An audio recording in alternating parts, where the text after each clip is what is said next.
In this video, we are going to see how we can share a Google Sheet so that practically you just share a link to a lot of people so that they can practice on that specific sheet or they can work on it at the same time.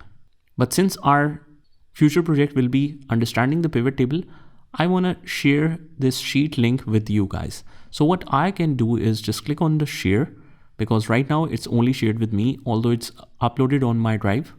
Just click on share, and in the journal access, we can set it to anyone with this link.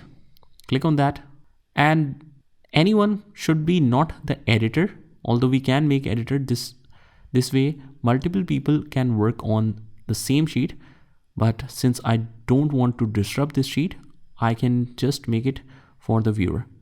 Copy this link. Done. And now let's try this. What you will do is you will get this link with the resources section of this video, so that in the next video we can practice on the pivot tables. So what you do is just you will get this link in the Word document. Open the Word document, copy that link, paste it in the URL.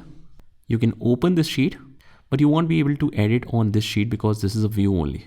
So what you do is just go to file and click on download. You can download it on Excel, choose the location, save it, and you should be able to download this. Let's see. And this is a fully editable sheet that we have given here. Just practice it how you can convert it back to Google Sheets, and then let's work on the pivot table. So this is how you can share the link publicly on Google Sheets. Just try this by yourself, and I will see you in the next one.